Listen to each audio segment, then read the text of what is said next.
ವಿಚ್ಛೇದಿತ ಮಹಿಳೆಯನ್ನ ಮದುವೆಯಾಗಿ ಭೂಪ ಕೈ ಕೊಟ್ಟಿದ್ದಾನೆ. ಮದುವೆಯಾದ ಬಳಿಕ ಮೋಹನ್ ರಾಜ್ ಎಂಬಾತ ಪರಾರಿಯಾಗಿದ್ದಾನೆ. ನೋಡಿ, ವಿಚ್ಛೇದಿತ ಮಹಿಳೆ ಆಕೆಯನ್ನ ಮದುವೆ ಆಗ್ತೀನಿ ಅಂತ ಹೇಳಿ ಬಂದಿದ್ದ ಮೋಹನ್ ರಾಜ್.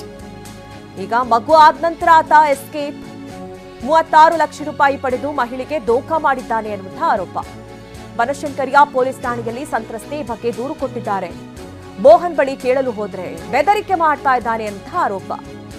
ನೀನ್ಯಾರು, ನನಗೆ ಗೊತ್ತೇ ಇಲ್ಲ ಅಂತ ಹೇಳ್ತಾ ಇದ್ದಾನಂತೆ. ಪೊಲೀಸರಿಂದಲೂ ನ್ಯಾಯ ಸಿಗ್ತಾ ಇಲ್ಲ ಅಂತ ಮಹಿಳೆ ಆರೋಪವನ್ನ ಮಾಡ್ತಾ ಇದ್ದಾರೆ. ನೋಡಿ, ಮೊದಲ ಪತಿಗೆ ಡಿವೋರ್ಸ್ ನೀಡಿದ್ರು ಸಂತ್ರಸ್ತ ಮಹಿಳೆ.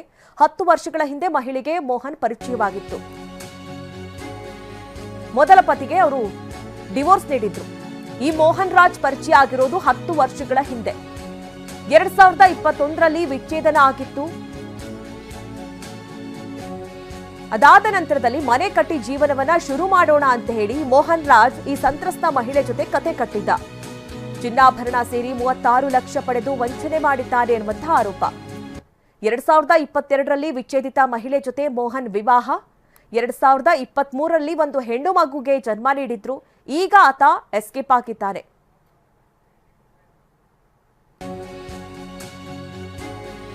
ನ್ಯಾಯ ಕೇಳೋಕ್ ಹೋದ್ರೆ ಮೋಹನ್ ಬೆದರಿಕೆ ಹಾಕ್ತಿದ್ದಾನೆ ಎನ್ನುವಂತಹ ಆರೋಪ. ಆತನ ಮನೆ ಬಳಿ ಹೋದ್ರೆ ನನಗೆ ಹೊಡೆದೇ ಕಳಿಸ್ತಾನೆ. ಬನಶಂಕರಿ ಠಾಣೆಗೆ ದೂರು ನೀಡಿದ್ರು. ನ್ಯಾಯ ಸಿಗ್ತಾ ಇಲ್ಲ ಅಂತ ಮಹಿಳೆ ಅಳಲನ್ನ ತೋಡ್ಕೊಳ್ತಾ ಇದ್ದಾರೆ. TV9 ಬಳಿ ತಮ್ಮ ಅಳಲನ್ನ ತೋಡ್ಕೊಂಡಿದ್ದಾರೆ ಸಂತ್ರಸ್ತ ಮಹಿಳೆ. ನೋಡಿ, ಒಂದ್ ಕಡೆ ಮದುವೆ ಆಗ್ತೀನಿ ಅಂತ ಮೋಸ ಮಾಡಿದ್ದಲ್ದೆ ಮಗು ಕೊಟ್ಟಿದ್ದಾರೆ. ಮಗು ಜೊತೆಗೆ 36 ಲಕ್ಷ ಹಣವನ್ನ ದೋಚಿದ್ದಾನಂತೆ. ಮೋಹನ್ ರಾಜ್ ಅನ್ನೋರು ನಂಗೆ 10 ವರ್ಷದಿಂದ ಪರಿಚಯ ಇದ್ದಾರೆ. 2022ರಲ್ಲಿ ನಮಗೆ ಮದುವೆ ಆಯಿತು. 2023 ಫೆಬ್ರವರಿಲಿ ಒಂದು ಹೆಣ್ಣು ಮಗು ಆಯಿತು. ಆಮೇಲೆ 2025 6ನೇ ತಿಂಗಳಲ್ಲಿ ಮನೆ ಬಿಟ್ಟು ಹೋದವನು ಇವತ್ತಿಗೂ ಬಂದಿಲ್ಲ. ನ್ಯಾಯ ಕೇಳಕ್ಕೆ ಅವ್ರ ಮನೆಗೆ ಹೋಗಿದ್ದಕ್ಕೆ ಹೊಡೆದು ಆಚೆ ಹಾಕಿದ್ರು.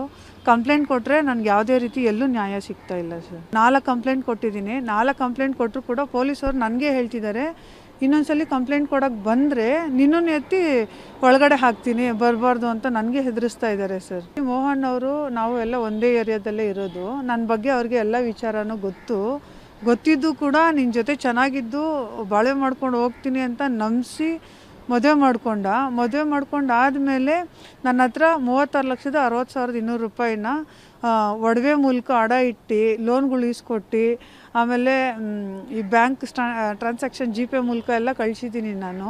ಇವಾಗ ನೋಡಿದ್ರೆ ನೀನೇ ಕೊಟ್ಟಿಲ್ಲ ಅಂತ ಹೇಳ್ತಾ ಇದ್ದಾನೆ. ಯಾರಂತಾನೆ ಗೊತ್ತಿಲ್ಲ ಅಂತ ಹೇಳ್ತಾ ಇದ್ದಾನೆ ಸರ್. ಅದು ಅವರು ಹೆಲ್ತ್ ಇಶ್ಯೂ ಇತ್ತು. ಅದು ಮಿಸ್ಅಂಡರ್ಸ್ಟ್ಯಾಂಡಿಂಗಿಂದ ನಮಗೆ ಡಿವೋರ್ಸ್ ಆಗಿ ಬಿಟ್ಬಿಟ್ಟು.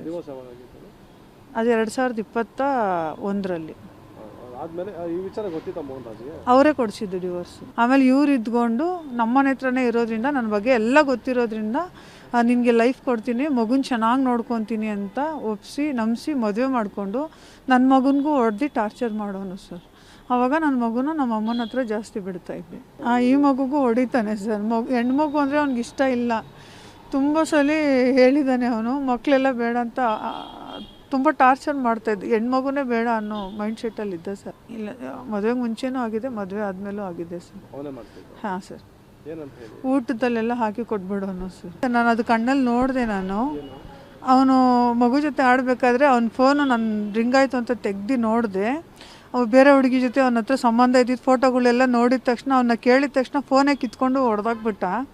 ಅದಾದಮೇಲೆ ಸ್ವಲ್ಪ ದಿವಸ ಆದಮೇಲೆ ಸುಮ್ಮನೆ ಆದರೆ ಮನೇಲಿ ಜಗಳ ಬೇಡ, ಇವನು ಸುಮ್ಮನೆ ಸಂಸಾರದಲ್ಲಿ ಜಗಳ ಆಗುತ್ತೆ ಅಂತ ಸುಮ್ಮನೆ ಆಗಿಬಿಟ್ಟೆ. ಇನ್ನು ಸ್ವಲ್ಪ ದಿವಸ ಬಿಟ್ಟು ನೋಡಿದ್ರೆ ಅವನು FBನಲ್ಲಾಗಲಿ ವಾಟ್ಸಪ್ಪಲ್ಲಾಗಲಿ ಹುಡುಗಿದಿರಿಗೆ ಇವನೇ ಮೇಲೆ ಬಿದ್ದು ಅಸಭ್ಯವಾಗಿ ಮೆಸೇಜ್ ಮಾಡೋದು, ವೀಡಿಯೋಗಳು ಕಳಿಸು ಅಂತ ಕೇಳೋದು, ಈ ಥರ ಎಲ್ಲ ಮಾಡ್ತಾಯಿದ್ದೆ ಸರ್. ಅದನ್ನು ನಾನು ಕೇಳಿದೆ ಸರ್. ನಾನು ಕೇಳಿದ್ದಕ್ಕೆ